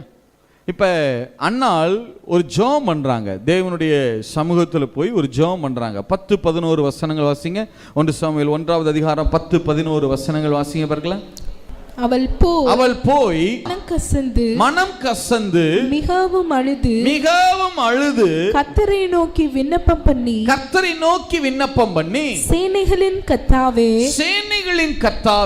தேவரீ உம்முடைய அடியாளின் சிறுமையை கண்ணோக்கி பார்த்து உம்முடைய அடியாளை மறவாமல் நினைத்தருளி உமது அடியாளுக்கு ஒரு ஆண் பிள்ளையை கொடுத்தால் அவன் உயிரோடு இருக்கும் சகல நாளும் நான் அவனை கர்த்தருக்கு ஒப்பு கொடுப்பேன். சரி, ஒரு அருமையான ஒரு ஜெபத்தை பண்றாங்க இல்ல? அதுல திருப்பி வாசிங்க, 10வது வசனம் வாசிங்க. அவள் போய் மனம் கசந்து மிகவும் அழுது கர்த்தரை நோக்கி விண்ணப்பம் பண்ணி சேனைகளின் கர்த்தாவே. என்னவா அது? ஏன் இப்படி திடீர்னு சேனைகளின் கர்த்தாவே அப்படின்னு கூப்பிடுறாங்க? சேனைகளின் கர்த்தர் அப்படின்னா என்ன இல்லையா? அதை முதல்ல பார்த்துட்டு அந்த ஜெபத்துக்குள்ள போகலாம். நல்ல கவனிங்க. ஆதியாகம புஸ்தகம் 2வது அதிகாரம் 1வது வசனம் வாசிங்க. இவ்விதமாக வானமும் பூமியும் அவைகளின் சர்வ சேனையும் உண்டாக்கப்பட்டு தீர்ந்தன. இந்த பூமியில 2 சேனைகள் இருக்கிறது. சத்தமா சொல்லுங்க, எத்தனை சேனைகள் இருக்கிறது? ஒன்னு வானத்திற்குரிய சேனை, இன்னொன்னு பூமிக்குரிய சேனை. ஒன்னு வானத்திற்குரிய சேனை, இன்னொன்னு பூமிக்குரிய சேனை. சொல்லுங்க, ஒன்னு என்ன சேனை? வானத்திற்குரிய சேனை. 2வது எந்த சேனை? பூமிக்குரிய சேனை இல்லையா? 2 சேனை இருக்கு. வானத்துக்குரிய சேனைனா என்ன பிரதர்? வானத்துல பார்க்கிற சூரியன், சந்திரன், நட்சத்திரங்கள், விண்மீன்கள் அதெல்லாம் இருக்கு இல்லையா, அதெல்லாம் வானத்திற்குரிய சேனை. சொல்லுங்க, அதெல்லாம் என்ன சேனை? வானத்திற்குரிய சேனை. பூமிக்குரிய சேனைனா என்னன்னா, பூமியில நாம பார்க்கிற மரம், செடி, கொடிகள், மிருக ஜீவன்கள், ஊரும் பிராணிகள், மீன்கள், மச்சங்கள், முதல்ல மனுஷன், மனுஷி. சொல்லுங்க, முதல்ல யாரு? மனுஷன், மனுஷி, மிருக ஜீவன்கள், ஊரும் பிராணிகள், இதெல்லாம் இருக்கு இல்லையா, இதெல்லாம் சேர்ந்ததுக்கு பேர் என்னது? இதெல்லாம் பூமிக்குரிய சேனை. சொல்லுங்க, இதெல்லாம் என்ன சேனை? நான் திருப்பி கேட்கிறேன். சூரியன், சந்திரன், நட்சத்திரங்கள், விண்மீன்கள்லாம் இருக்குல்ல, அதெல்லாம் என்ன சேனை? Well done well done. மனுஷன், மனுஷி, மிருக ஜீவன்கள், ஊரும் பிராணிகள், மீன்கள், பறவைகள், மச்சங்கள்லாம் இருக்குல்ல, இதெல்லாம் என்ன சேனை? மரம், செடி, கொடிகள்லாம் இருக்குல்ல, இதெல்லாம் என்ன சேனை? பூமிக்குரிய சேனை. Very good, very good. இந்த வானத்துக்குரிய சேனை இருக்குல்ல, சூரியன், சந்திரன், நட்சத்திரங்கள், அதுக்கு பழுகி பெருகும் ஆற்றலை தேவன் கொடுக்கல. அது குட்டி போடாது, அடுத்த சந்ததியை பிறப்பிக்காது. இல்ல, அன்னைக்கு ஒரு சூரியன், இன்னைக்கு வரைக்கும் என்னதான்? ஒரு சூரியன் தான். அது பாட்டுக்கு குட்டி போட்டு போயிட்டே போயிருந்துச்சுன்னா என்ன ஆகுறது? இல்ல, ஒரு சூரியனுடைய வெப்பமே நம்மளால என்ன செய்ய முடிய மாட்டேங்குது, தாங்கல. ஒரு சூரியன் அது 4 குட்டி போட்டு, அது 4 குட்டி போட்டு இப்படியே போயிருந்துச்சுன்னா என்ன பண்றது? அதனால அவர் என்ன பண்ணிட்டார்னா, வானத்துக்குரிய சேனைக்கு இந்த பழுகி பெருகும் ஆற்றலை என்ன செய்யல? கொடுக்கல. அது பழுகி பெருகாது. அன்னைக்கு வச்சதுதான். அதே நேரம் அதுக்கு மரணத்தையும் கொடுக்கல. சொல்லுங்க, அதே நேரம் அதுக்கு எதையும் கொடுக்கல? மரணத்தையும் கொடுக்கல. அப்படியே வச்சிட்டார். அன்னைக்கு வச்சதுதான். ஆனா பூமிக்குரிய சேனை இருக்கு பாருங்க, இதற்கு என்ன ஆற்றல் உண்டுன்னா, பழுகி பெருகுகிற ஆற்றல் உண்டு. சொல்லுங்க, என்ன ஆற்றல் உண்டு? பழுகி பெருகுகிற ஆற்றல். அது அடுத்தடுத்த உண்மைதானா? மனுஷன் அடுத்த பிள்ளைகளை, சந்ததியை பிறப்பிக்கிறான்.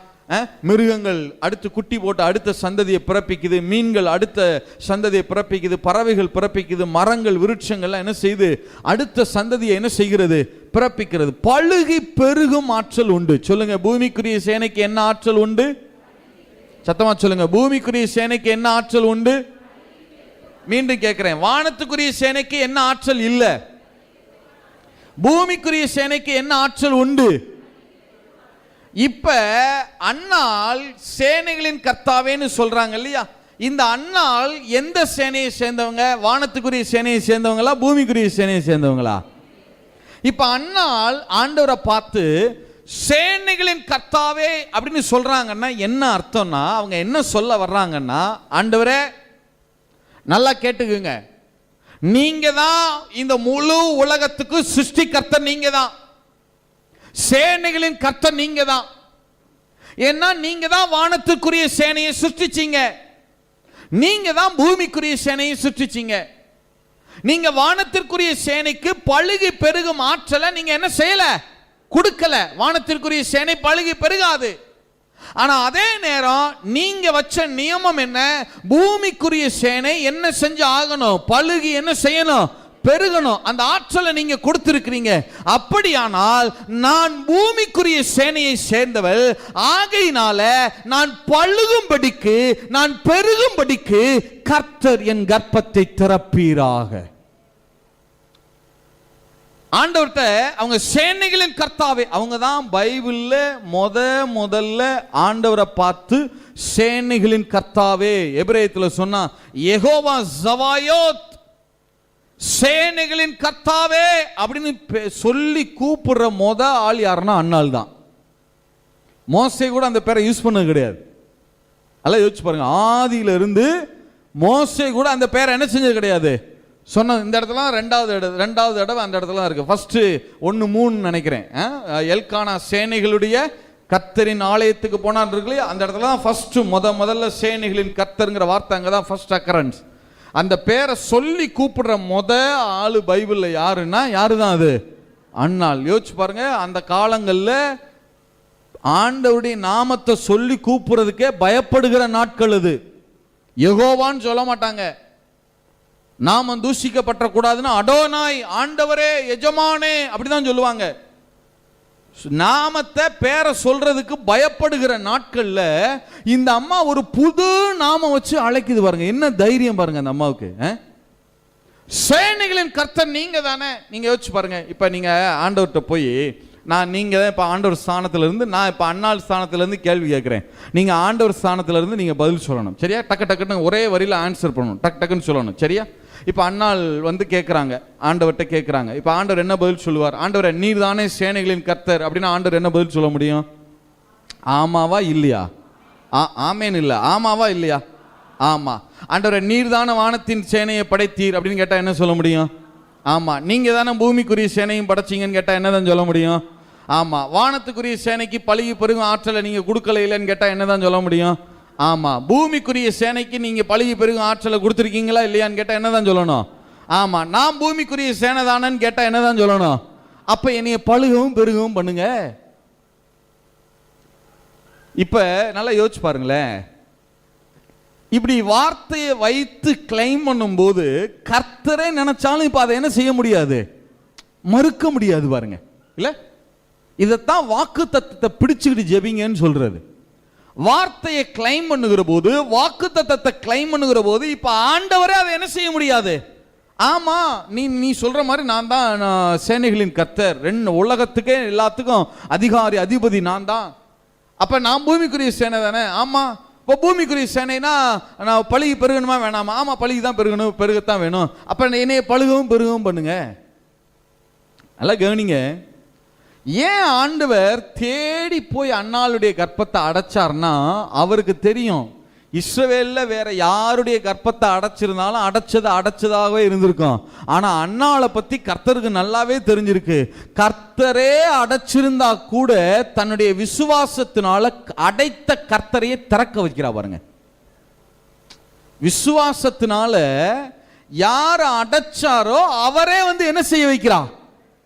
அதான் விசுவாசத்தினுடைய மேன்மை. எத்தனை பேர் ஆமேன்னு சொல்ல முடியும்?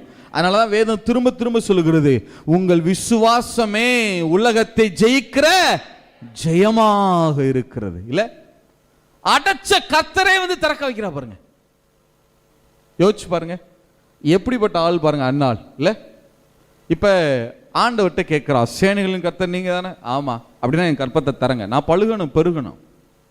இப்ப கர்த்தரே அதை என்ன செய்ய முடியாது? மறுக்கும். உண்மை தானே? கர்த்தரே அதை என்ன செய்ய முடியாது? இப்ப மறுக்க முடியாது. இப்ப நான் உங்களை பார்த்து கேட்கிறேன், நீங்க வானத்துக்குரிய சேனையா பூமிக்குரிய சேனையா? சத்தமே வர மாட்டேங்குதே. வானத்துக்குரிய சேனையா பூமிக்குரிய சேனையா? வானத்துக்குரிய சேனைக்கு என்ன ஆற்றல் கிடையாது, பூமிக்குரிய சேனைக்கு என்ன ஆற்றல் உண்டு? நீங்க எந்த சேனையை சேர்ந்தவங்க? அப்படியானால் வார்த்தையின்படியே நிச்சயமாய் நீங்க பழுகுவீங்க, பெருகுவீங்க. இந்த வருஷத்துல கர்த்தர் நம்மை பழுகவும் பெருகவும் பண்ண வல்லமையுள்ளவராக இருக்கிறார். எத்தனை பேர் ஆமென் சொல்ல முடியும்? நிச்சயமா உங்க பொருளாதாரம் இந்த வருஷம் குறுகி போகாது, அது பழுகத்தான் செய்யும். எத்தனை பேர் ஆமென் சொல்ல முடியும்? உங்களுடைய நிலம் புலங்கள்லாம் இந்த வருஷத்துல கர்த்தர் பழுகும்படிக்கு செய்வார். எத்தனை பேர் ஆமென் சொல்றீங்க? உங்கள் பிள்ளைகளுடைய ஆசீர்வாதம் இந்த வருஷம் குறுகி போகாது, அது பழுகி பெருகும்படிக்கு தேவன் செய்வார். எத்தனை பேர் ஆமென் சொல்ல முடியும்? நாம படைக்கப்பட்டதே பழுகிறதுக்கும் பெருகிறதுக்கும் தாங்க. தேவன் நம்மளை உருவாக்கினதே அப்படிதானே. மனுஷனை உருவாக்கும் போது அப்படிதானே சொன்னார், நீங்கள் பழுகி பெருகி பூமியை என்ன செய்யுங்க, நிரப்பி ஆண்டு கொள்ளுங்கள் சொன்னாரா? நம்மளை கர்த்தர் உருவாக்குனதே நம்ம குறுகி போவதற்கல்ல, நம்ம என்ன செய்வதற்காக? பழுகி பெருகுவதற்காக. எத்தனை பேர் ஆமென் சொல்ல முடியும்? எத்தனை பேர் ஆமென் சொல்ல முடியும்? இப்ப அன்னாள் நேரம் ஆண்டவர் சேனைகளின் கர்த்தர் நீங்க தான். முதல் ஆளா ஆதியாகமத்திலிருந்து யோசிச்சு பாருங்க, அந்த பேரை ஃபர்ஸ்ட் டைம் சொல்றாங்க அந்த அம்மா.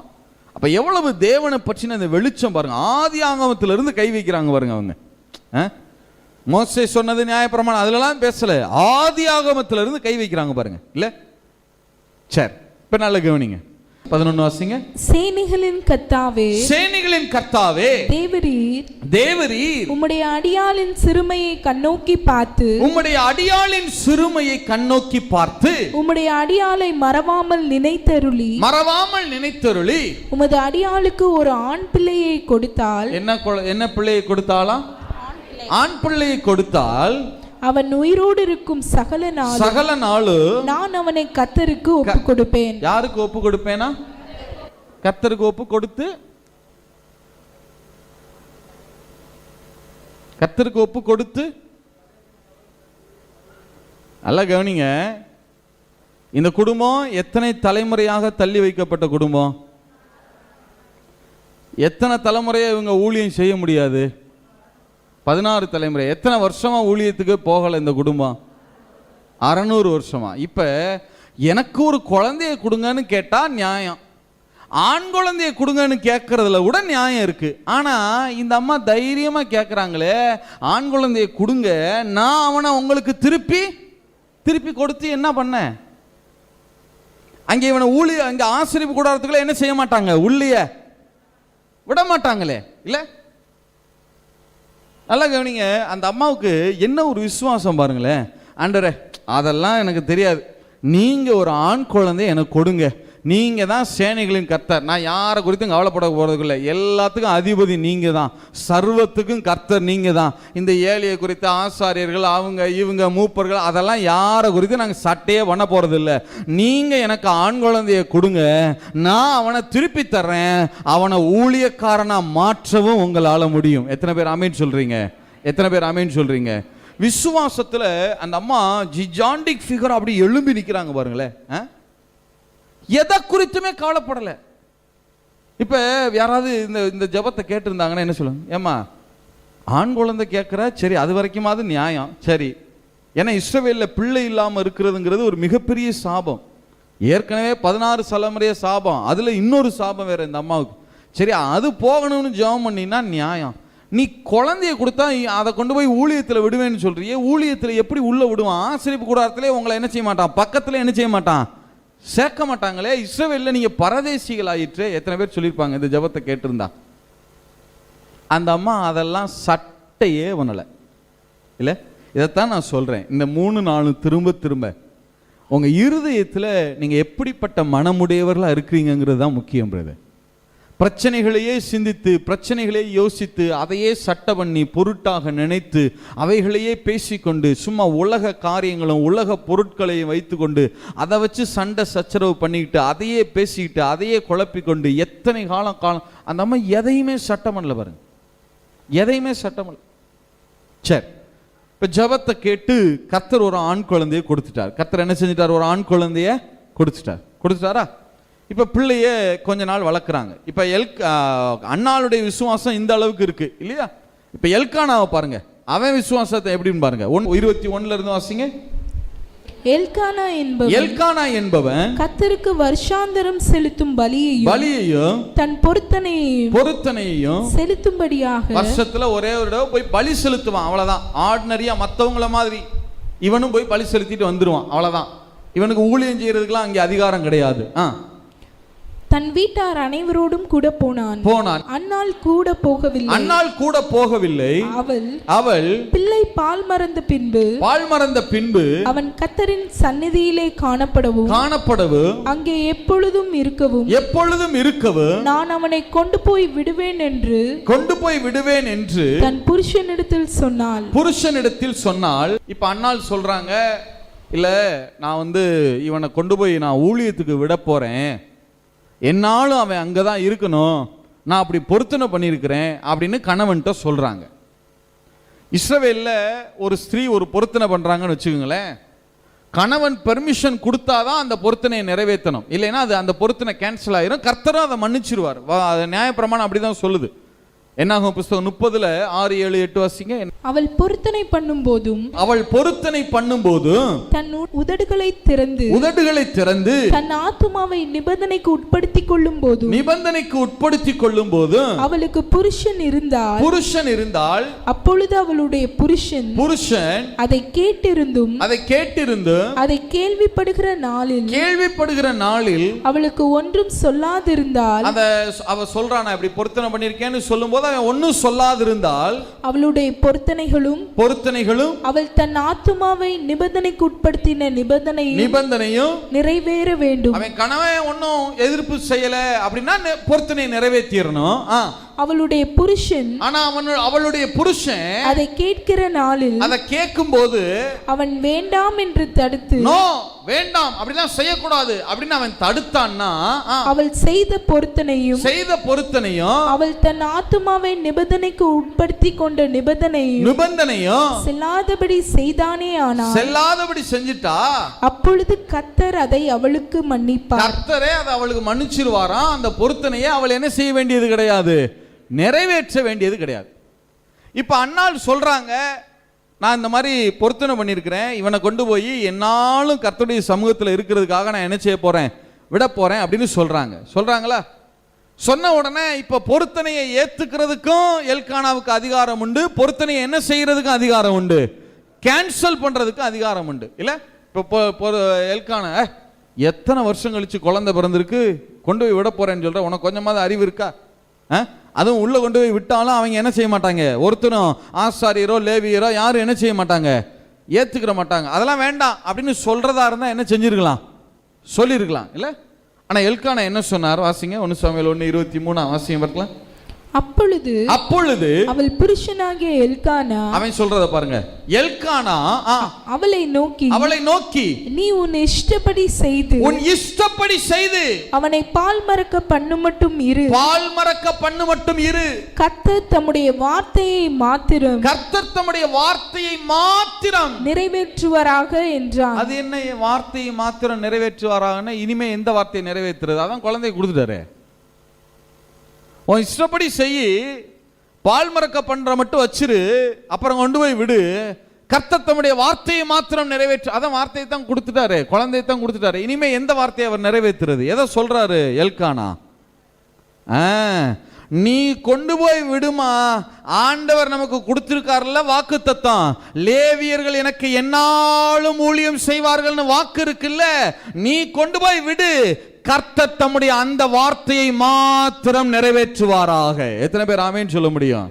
அன்னாள் அடியை எடுத்து வச்சா அடுத்த அடியை இப்ப யார் எடுத்து வைக்கிறது? எல்கானா எடுத்து வைக்கிறார். பாருங்க எப்படி ஃபேமிலி பாருங்க இல்ல. ஒரு குடும்பம்னா அப்படி இருக்கணும். மனைவி விசுவாசத்துல ஒரு அடி எடுத்து வச்சாங்கன்னா கணவர் பின்னாடி இருந்து என்ன செய்யப்படாது, பிடிச்சு என்ன செய்யப்படாது, இழுக்கப்படாது. அதே மாதிரி கணவர் ஒரு அடி எடுத்து வைக்கிறாங்கன்னா மனைவி விசுவாசத்தில் அவங்க செயல்படுகிறாங்கன்னா மனைவி உடனே பின்னாடி இருந்து என்ன செய்யப்படாது, பிடிச்சு இழுக்கப்படாது இல்ல. அன்னாள் அடியை வைக்கிறாங்க, அடுத்த அடி யார் வைக்கிறது? தைரியமா நீ கொண்டு போய் விடு, கர்த்தர் பார்த்துக்குவார், அவர் தம்முடைய வார்த்தையை நிறைவேற்றுவாரா. என்ன ஒரு விசுவாசம் பாருங்களேன். சூழ்நிலை ஆனா எவ்வளவு கிரிட்டிக்கல். ஒரு யாருமே ஒரு மோசே துவக்கி ஏலி வரைக்கும் அவருடைய சாபத்தை நீக்கத்தக்க எந்த தலைவனும் கிடையாதுங்க. தைரியம் யாருக்குமே இல்லை, திராணி யாருக்குமே இல்லை இதை குறித்து பேசுவதற்கு இல்ல. அவர்கள் அங்கீகரிக்கும்படியாக பேசுவதற்கு ஒரு நாவு கூட இஸ்ரவேல்ல இல்ல, ஒரு தலைவன் கூட இல்ல, ஒரு மூப்பன் கூட இல்ல. அப்படிலாம் அனுபவப்பட்டிருக்கீங்களா? உங்களுக்காக பேசுறதுக்கு நீ யாருமே இருக்க மாட்டாங்க, பாத்திருக்கீங்களா? அவதூறு பண்ண 1000 பேர் இருப்பான், ஆனா அங்கீகாரம் பண்ணி பேசுகிறதற்கு ஒருவனுமே இருக்க மாட்டான். அப்படிலாம் அனுபவப்பட்டிருக்கீங்களா? ஊழியத்தின் பாதையெல்லாம் அது ரொம்ப சவாலா இருக்கும், ரொம்ப சவாலா இருக்கும். நிறைய நேரங்களில் பார்த்தீங்கன்னா அனுபவம்னு சொல்றதை விட அபிஷேகிக்கப்பட்ட ஊழியர்கள் ஊழியத்தின் மத்தியில் அங்கீகாரத்தை மற்ற ஊழியர்களால் அங்கீகரிக்கப்படுவது என்பது அவ்வளவு சாதாரண காரியம் அல்ல. சும்மா யாரையும் அங்கீகாரம் பண்ணி பேசுவாங்க, ஆனா சரியான அபிஷேகத்தை அங்கீகரிப்பது என்பது அவ்வளவு சீக்கிரம் வாயிலிருந்து யார் வாயிலிருந்து வராது, அவ்வளவு சீக்கிரம் இருந்து வராது. யோசிச்சு பாருங்க, இத்தனை தலைமுறையை தள்ளி வைக்கப்பட்டிருக்கிறாங்க. லேவி கோத்திரம் தானப்பா, இவங்களுக்காக பேசணும், எழும்புங்க. ஒரு நாவு இஸ்ரவேல்ல ஒருத்தனும் கிடையாது. சூழ்நிலை அவ்வளவு கிரிட்டிக்கல். ஆனா இவங்க 2 பேருடைய விசுவாசத்தை பாருங்க. ஆண்டவரே நீங்க குழந்தைய கொடுங்க, நாங்க உங்களுக்கு தர்றோம், அவனை ஊழியக்காரனா மாற்ற உங்களால முடியும். எவ்வளவு ஒரு விசுவாசம் பாருங்களேன். சரி, இப்ப எல்கானா சொல்லிட்டாரா? தொடர்ந்து வாசியம் பார்க்கலாம். அடுத்து என்ன நடக்குது வாசியம் பார்க்கலாம். அவள் அவனை பால் மறக்க பண்ணின பின்பு 3 காளைகளையும் ஒரு மரக்கால் மாவையும். பால் மறக்க பண்றதுன்னா இஸ்ரவேல்ல 2 வயது வரைக்கும் பால் கொடுப்பாங்க பிள்ளைகளுக்கு. எத்தனை வயசு வரைக்கும்? சிலர் 3ன்னு சொல்லுவாங்க, அதிகம் பொதுவாக 2 வயசு. சரியா? 2 வயசு. இப்ப இப்ப பால் மறக்க பண்ணியிருக்காங்கன்னா எத்தனை வயசு ஆயிருக்குன்னு அர்த்தம்? சாமுவேலுக்கு 2 வயசு ஆயிருக்கு. வாசிங்க பார்க்கலாம்.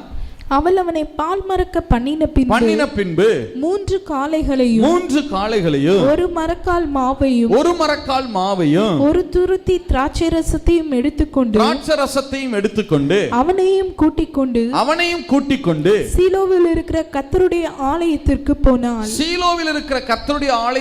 போனாள். பிள்ளை இன்னும் குழந்தையாய் இருந்தது. அந்த வசனம் திரும்ப திரும்ப அதை சொல்லுது. பிள்ளை இன்னும் என்னவாக இருந்ததா? குழந்தையாய் இருந்தது. அவர்கள் ஒரு காளையை பலியிட்டு பிள்ளையை ஏலியின் இடத்தில் கொண்டு வந்து விட்டார்கள். நல்ல கவனிங்க. இப்ப நல்ல கவனிங்க இந்த சம்பவத்தை. இதான் பலிபீடம்னு வச்சுக்கிறோம். இதான் பலிபீடம், சரியா? இப்ப ஏலி அந்த ஆசரிப்பு கூடாரத்தின் வாசல்ல சிங்காசனத்தில் உட்கார்ந்துருக்கார். ஏன்னா அவர் பிரதான ஆசாரியராகவும் இருந்தார், அதே நேரம் நியாயாதிபதியாகவும் இருந்தார். இப்ப சிங்காசனத்தில் நியாயாதிபதி ஆசனத்தில் ஏலி உட்கார்ந்துருக்கிறார். பலிபீடம் இருக்கு. இப்ப பலிபீடத்துக்கிட்ட ஒரு ஆசாரியர் நிற்கிறார். இந்த அம்மா ஒரு கையில் காளமாட்டை பிடிச்சிருக்காங்க, இன்னொரு கையில் யாரை பிடிச்சிருக்காங்க? சாமுவேலை பிடிச்சிக்கிட்டு நேராக வர்றாங்க, ஆசரிப்பு கூடாரத்துக்கு வர்றாங்க. அவங்க ஆசரிப்பு கூடாரத்துக்கு வரும்போது எத்தனை பேர் எவ்வளோ பேசியிருப்பாங்க? இவங்க எல்லாம் எதுக்கு சர்ச்சுக்கு வர்றாங்க சொல்லுவாங்களா இல்லையா?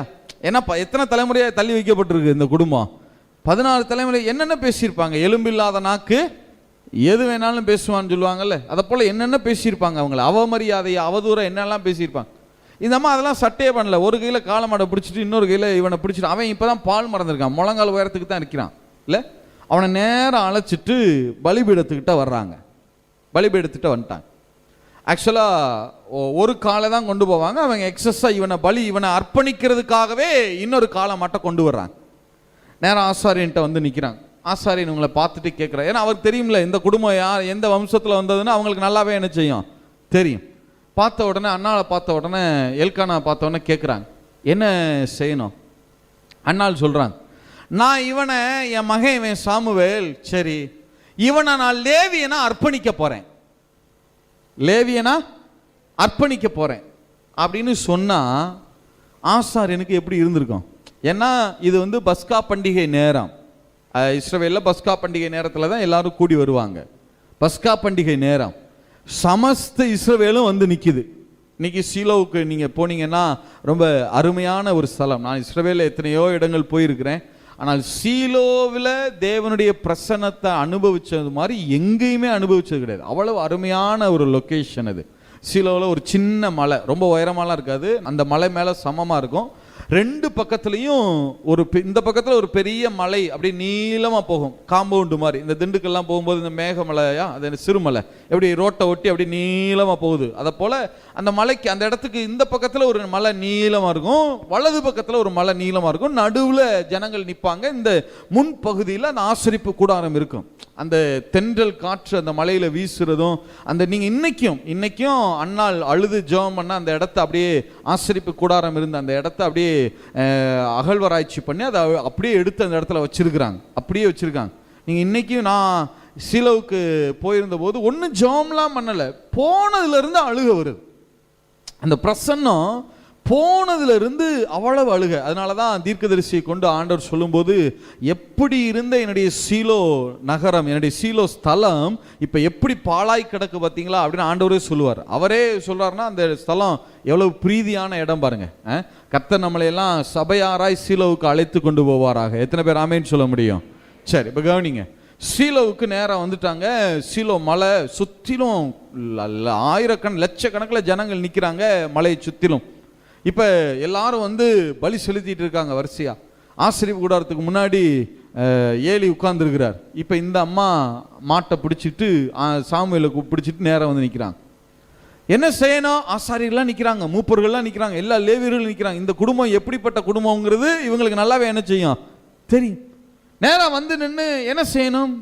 நான் என் பிள்ளைய லேவியனா அர்ப்பணிக்க போறேன் அப்படின்னு சொன்னா ஆசாரியனுக்கு எப்படி இருந்திருக்கும்? அப்படி திரும்பி ஏலிய ஒரு பார்வை பார்த்திருப்பாரு இல்ல? என்ன சொல்லுது இந்த அம்மா? என்ன சொல்லுது? இந்த குடும்பம் எத்தனை தலைமுறையா தள்ளி வைக்கப்பட்டிருக்கு சொல்லுங்க. எத்தனை வருஷமா தள்ளி வைக்கப்பட்டிருக்கு? அதை கூட விடுங்க, அது கூட பிரச்சனை இல்லை. ஒருத்தனை லேவியனா அர்ப்பணிக்கணும்னா குறைஞ்சது 30 வயசாகணும். குறைஞ்சது எத்தனை வயசு ஆகணும்? 30 வயசு ஆகணும். என்ன 4:3 வாசிங்க. ஆசரிப்பு கூடாரத்திலே வேலை செய்யும் சேனைக்கு உட்படத்தக்க 30 வயது முதல். எத்தனை வயது முதலாம்? ஆசரிப்பு கூடாரத்தில் வேலை செய்கிற லேவியரின் சேனைக்குள்ள ஒருத்தன் வரணும்னாலே எத்தனை வயசு ஆயிருக்கணும் சொல்லுங்க? 30 வயசு ஆயிருக்கணும். அந்த நாட்கள்ல சாமுவேல் ஏலி நாட்கள்ல 30 வயசு. அப்புறம் தாவீது வந்துதான் அதை 25 ஆக்குனாரு, அப்புறமா 20 ஆக்குனாரு. 1 நாளாக 23-27 வாட்சிங்கன்னா அவர் தான் ஐயோ நிறைய லேவியர்கள் தேவைப்படுதே ஆலயத்துக்குன்னா அவர் தான் 20 வயசு ஆக்குனாரு. இப்ப ஏலியின் நாட்கள்ல எத்தனை வயசு? 30 வயசு. இவனுக்கு இப்ப எத்தனை வயசு? சாமுவேலுக்கு 2 வயசு. ஏமா நீங்க 16 தலைமுறையை தள்ளி வைக்க அதெல்லாம் விட்டுருங்க, அதெல்லாம் கூட இருக்கட்டும். ஆனால் லேவியனை அர்ப்பணிக்கணும்னா எத்தனை வயசு ஆகணும்? இவனுக்கு எத்தனை வயசு தான் ஆகுது? என்னதான் நீ கேட்டிருப்பாங்களா இல்லையா?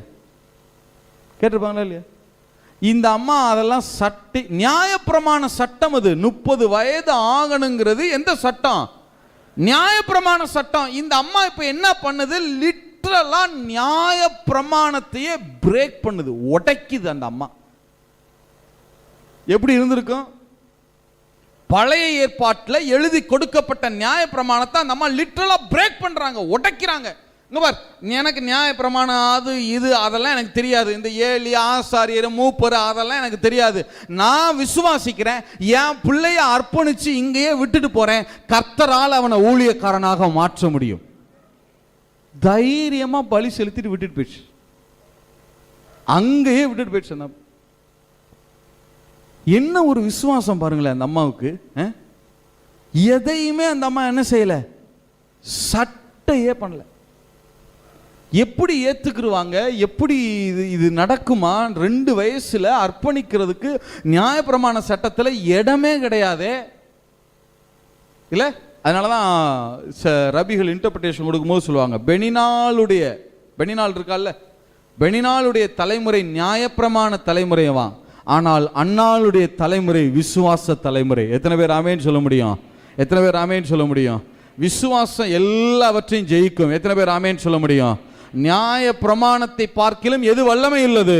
விசுவாச பிரமாணம் வல்லமை உள்ளது. எத்தனை பேர் ஆமேன்னு சொல்றீங்க?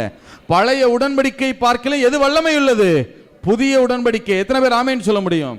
விசுவாசத்துல அப்படியே என்ன சொல்றது, த ஹீரோயின் ஆஃப் ஃபெய்த்னு சொல்லுவாங்கல்ல, விசுவாச வீராங்கனையா அப்படி எழும்பி நின்னுட்டாங்க. நான் விட்டுட்டு போறேன்ப்பா, உன்னை ஊழியக்காரனா மாத்த கர்த்தரால முடியும் இல்ல.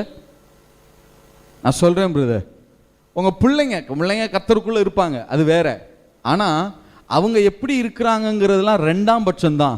உங்க பிள்ளைகளை குறித்து நீங்க எந்த விதமான விசுவாசத்தோட இருக்கிறீங்கிறது தான் முக்கியம். நீங்க எப்படிப்பட்ட விசுவாசமுடையவர்களாய் தேவனுக்கு முன்னாடி நிக்கிறீங்கிறதா முக்கியம் இல்ல. அவனுக்கு என்ன தெரியும்?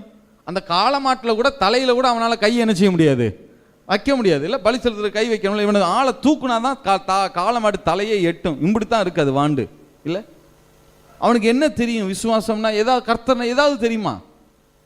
ஆனா 2 பேரும் அன்னாலும் எல்கானாவும் விசுவாசத்துல எவ்வளவு எழும்பி நிக்கிறாங்க பாருங்களேன்.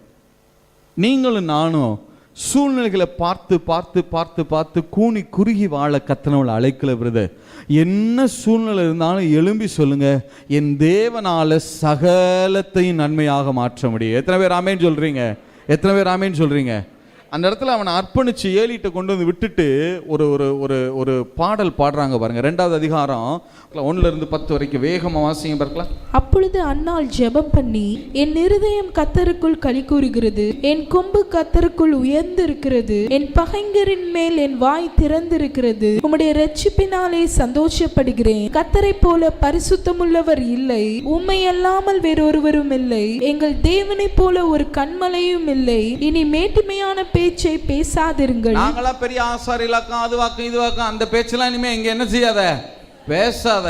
அகந்தையான பேச்சு உங்கள் வாயிலிருந்து புறப்பட வேண்டாம். கர்த்தர் ஞானமுள்ள தேவன், அவர் செய்கைகள் யதார்த்தமல்லவோ. பலவான்களின் வில் முறிந்தது, தள்ளாடினவர்களோ பலத்தினால் இடைக்கட்டப்பட்டார்கள். திருப்தியாயிருந்தவர்கள் அப்பத்துக்காக கூலி வேலை செய்கிறார்கள், பசியாயிருந்தவர்களோ இனி பசியாயிரார்கள். மலடியாயிருந்தவள் 7 பெற்றாள், அநேகம் பிள்ளைகளை பெற்றவளோ பலட்சியப்பட்டாள். கர்த்தர் கொல்லுகிறவரும் உயிர்ப்பிக்கிறவருமாய் இருக்கிறார். அவரே பாதாளத்தில் இறங்கவும் அதிலிருந்து ஏறவும் பண்ணுகிறவர். கர்த்தர் தரித்திரமடைய செய்கிறவரும் ஐஸ்வர்யமடைய பண்ணுகிறவருமாய் இருக்கிறார். அவர் தாழ்த்துகிறவரும் உயர்த்துகிறவருமானவர். அவர் சிறியவனை புழுதியிலிருந்து எடுத்து எளியவனை குப்பையிலிருந்து உயர்த்துகிறார். அவர்களை பிரபுக்களோட உட்காரவும் மகிமையுள்ள சிங்காசனத்தை சுதந்திரிக்கவும் பண்ணுகிறார். பூமியின் அஸ்திபாரங்கள் கர்த்தருடையவைகள், அவரே அவைகளின் மேல் பூச்சக்கரத்தை வைத்தார். அவர் தமது பரிசுத்தவான்களின் பாதங்களை காப்பார். துன்மார்க்கர் இருளிலே மௌனமாவார்கள்,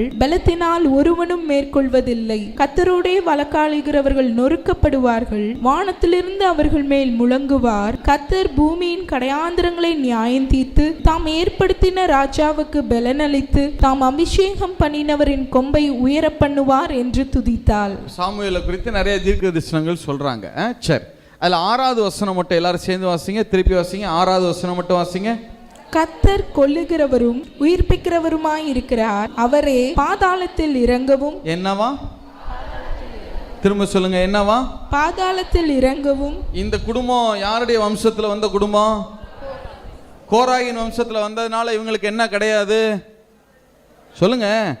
சுதந்திரம் கிடையாது. ஏன் சுதந்திரம் கிடையாது? கோராக என்ன பண்ணிட்டாரு? பூமி பிளந்து உயிரோட எதுல இறங்கினாரு?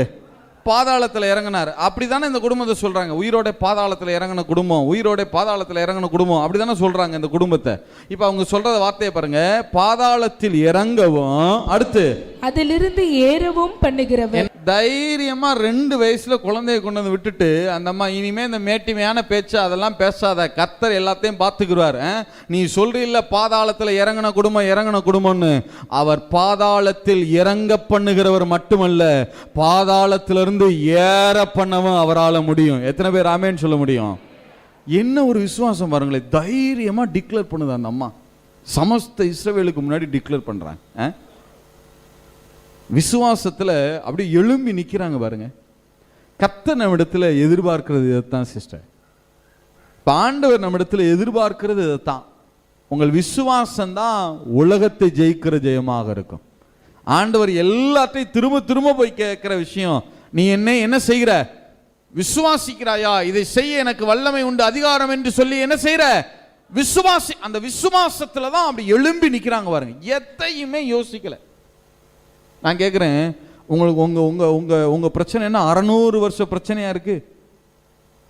6 மாத பிரச்சனைக்கே இப்படி மூளையில போய் உட்கார்றமே, 1 வருஷம் நடக்கிற பிரச்சனைக்கே இப்படி 600 ஆண்டு கால பிரச்சனை. அது எதையுமே அந்த மாதிரி சட்டம் இல்ல. சரி, நான் முடிவுக்கு வருகிறேன். அங்கேயே விட்டுட்டு போயிட்டாங்க. இல்லை, ஒரே ஒரு காரியத்தை சொல்லி முடிச்சிடறேன். அங்கேயே விட்டுட்டு போயிட்டாங்க. ஏலிக்கும் என்ன செய்யறதுன்னு தெரியல, அங்க இருக்கிறவங்களுக்கும் என்ன செய்யறதுன்னு தெரியல. என்ன செய்யறது? குழந்தைய அங்கேயே விட்டுட்டு போயிட்டு அந்த அம்மா. ஏலி பார்த்தாரு, எப்பா விடுங்கப்பா. அந்த அம்மா விசுவாசத்துல என்ன செஞ்சுட்டு போயிடுச்சு. ஏலி எப்பவுமே ரொம்ப சப்மிசிவான ஆளு, ரொம்ப எதிர்ப்பும் தெரியும், ரொம்ப எதா இருந்தாலும் ஒரு பெரிய அளவில் எதிர்ப்பு அதெல்லாம் என்ன செய்ய மாட்டார். ஆண்டவரே உன் பிள்ளைங்களை இப்படி சாக போறாங்கன்னு சொன்னா கூட உங்களுடைய சித்தம் எதுவோ அதன்படி என்ன செய்யுங்கன்னு சொல்லிட்டு என்ன செஞ்சிருவார், அமைதியா இருந்துவார். ரொம்ப எல்லாவற்றுக்கும் சப்மிசிவா போயிடுவார். உடனே ஏலி என்ன சொல்லிட்டார், சரி விடுங்கப்பா, ஊழியத்தில் இல்லைன்னா கூட எனக்கு அவன் என்னவா இருக்கட்டும், உதவியா இருக்கட்டும். மோசேக்கு ஒரு யோசுவா இருந்த மாதிரி எனக்கு என்னவா இருக்கட்டும், உதவியா இருக்கட்டும், விடுங்க, இருந்துட்டு போறான் அப்படின்னு சொல்லிட்டு விட்டாங்க. சரியா? இப்ப ஊழியத்தை விட்டுட்டாங்க. ஆனா இவனை ஊழியக்காரனை இப்ப அங்கீகாரம் பண்ணணுமே, அதை யாரு செய்யறது? அதை யாரு தான் செய்ய முடியும்?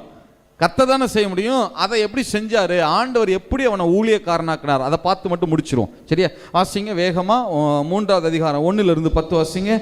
சாமுவேல் என்னும் பிள்ளையாண்டான் ஏலிக்கு முன்பாக கர்த்தருக்கு பணிவிடை செய்து கொண்டிருந்தான். அந்நாட்களிலே கர்த்தருடைய வசனம் அபூர்வமாய் இருந்தது, பிரத்யட்சமான தரிசனம் இருந்ததில்லை. ஒரு நாள் ஏலி தன்னுடைய ஸ்தானத்திலே படுத்துக் கொண்டிருந்தான். இப்ப நல்லா கவனிங்க, கொஞ்சம் கூர்ந்து கவனிங்க. நம்முடைய ஆலயம் ஆசரிப்பு கூடாரத்தினுடைய அதே அமைப்புல கட்டப்பட்டிருக்கு. ஏற்கனவே நான் பல தடவை சொல்லியிருக்கிறேன் இல்ல. நான் நிக்கிற இடம் மகா பரிசுத்த ஸ்தலம். சொல்லுங்க, நாங்க இருக்கிற இடம் என்ன ஸ்தலம்? மகா பரிசுத்த ஸ்தலம். இங்கே தான் உடன்படிக்கை பெட்டி இருக்கும். சொல்லுங்க, இங்க என்ன பெட்டி இருக்கும்? உடன்படிக்கை பெட்டி இருக்கும். இந்த இடத்துல ஸ்கிரீன் போட்டு என்ன செஞ்சிருப்பாங்க? மறைச்சிருப்பாங்க. அடுத்து நீங்க இருக்கிற இடத்துக்கு பரிசுத்த ஸ்தலம்னு பேரு. சொல்லுங்க, நீங்க இருக்கிற ஸ்தலத்துக்கு என்னன்னு பேரு? பரிசுத்த ஸ்தலம். வெளியே அந்த வராண்டா இருக்குல்ல, நிலவாசல் தலைவாசல் கதவுக்கு அடுத்து அங்க வராண்டா இருக்குல்ல, அதுக்கு அது வந்து இஸ்ரவேல்ல வெட்ட வெளியா இருக்கும். நமக்கு மேல ரூஃப் இருக்கு, சுத்தி இருக்குல்ல, அப்படி எடுத்துக்கலாம். நம்ம ஆலயத்தை சுற்றி பகுதிகள்லாம் இருக்குல்ல, அதுக்கு பேரு பிரகாரம்னு பேரு. சொல்லுங்க, அதுக்கு என்னன்னு பேரு?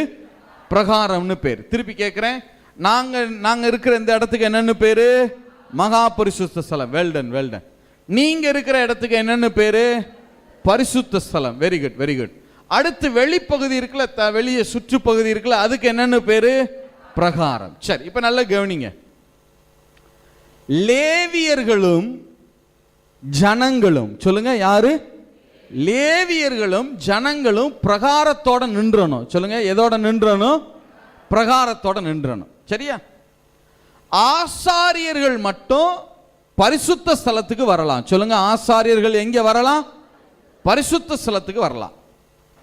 பிரதான ஆசாரியர் இருக்கார்ல, அவர் மட்டும் வருஷத்துல ஒரே ஒரு தடவை எதுக்குள்ள வருவாரு?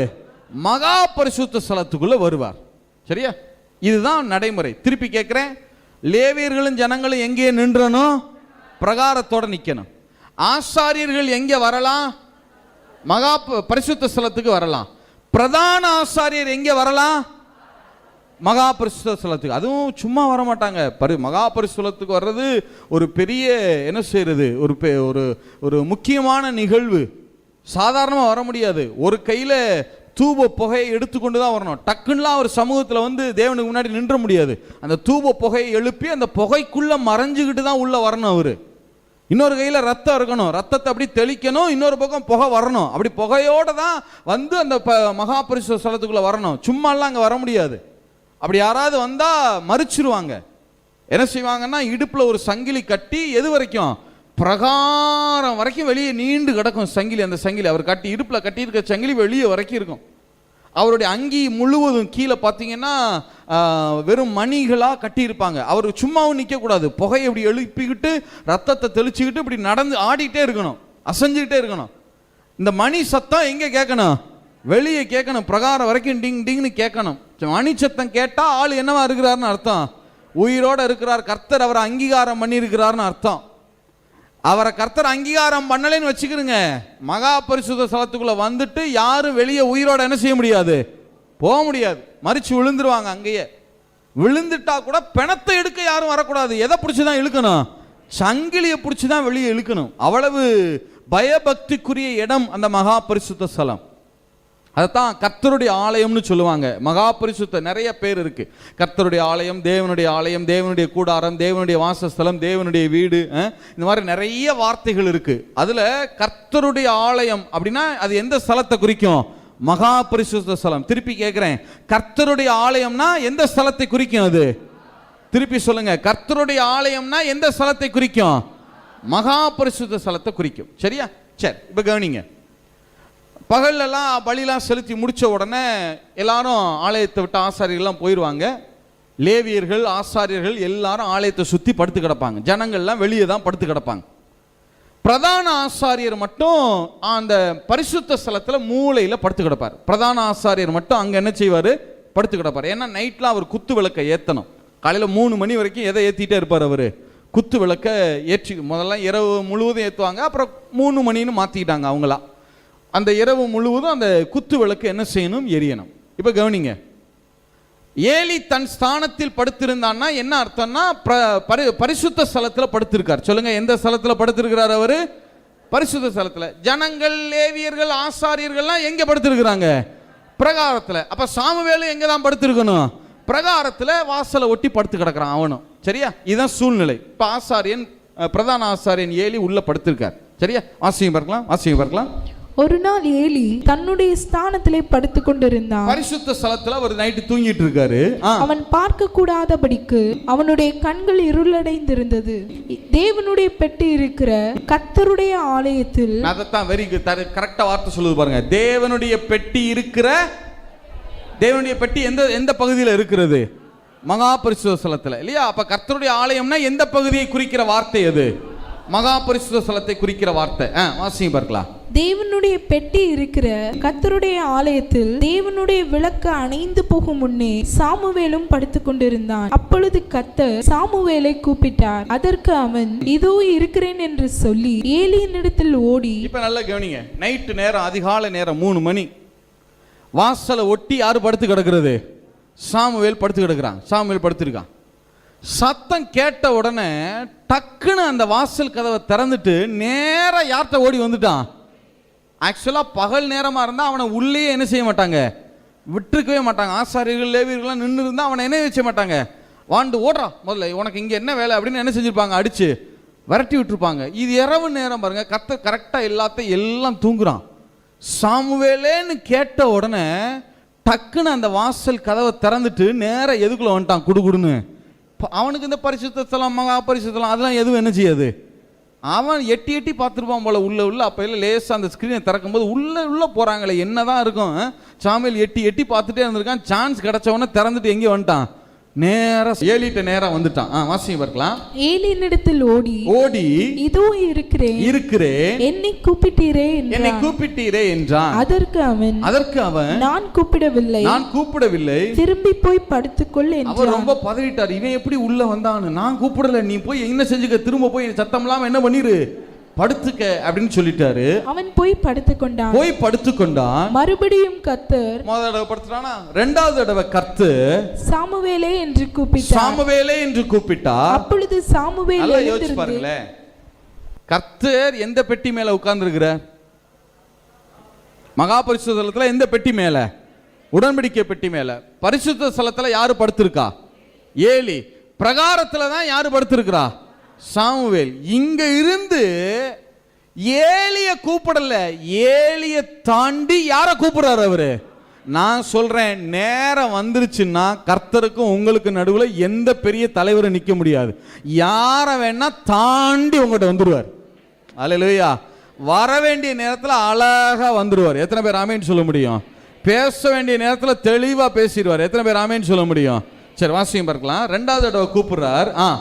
அதற்கு அவன் நான் கூப்பிடவில்லை திரும்பி போய் படுத்துக்கொள் என்றான். அவன் போய் படுத்துக்கொண்டான். மறுபடியும் கர்த்தர் சாமுவேலே என்று கூப்பிட்டார். இப்ப மூணாவது தடவை சாமுவேலே என்று கூப்பிட்டார். அப்பொழுது சாமுவேல் எழுந்திருந்து ஏலியினிடத்தில் போய் இதோ இருக்கிறேன் என்னை கூப்பிட்டீரே என்றான். அதற்கு அவன் என் மகனே, நான் உன்னை கூப்பிடவில்லை திரும்பி போய் படுத்துக்கொள் என்றான். சாமுவேல் கர்த்தரை இன்னும் அறியாதிருந்தான். கர்த்தருடைய வார்த்தை அவனுக்கு இன்னும் வெளிப்படவில்லை. கர்த்தர் மறுபடியும் மூன்றாம் விசை சாமுவேலே என்று கூப்பிட்டார். அவன் எழுந்திருந்து ஏலியினிடத்தில் போய் இதோ இருக்கிறேன் என்னை கூப்பிட்டீரே என்றான். அப்பொழுது கர்த்தர் பிள்ளையாண்டவனை கூப்பிடுகிறார் என்று ஏலி அறிந்து சாமுவேலை நோக்கி நீ போய் படுத்துக்கொள், உன்னை கூப்பிட்டால் அப்பொழுது நீ கர்த்தாவே சொல்லும், அடியேன் கேட்கிறேன் என்று சொல் என்றான். சாமுவேல் போய் தன்னுடைய ஸ்தானத்திலே படுத்துக்கொண்டான். அந்த வார்த்தை சேர்த்திருக்காரு பாருங்க, தன்னுடைய ஸ்தானத்திலே இவனுக்கு என்ன ஸ்தானம் இருக்கு? லேவியனாவே,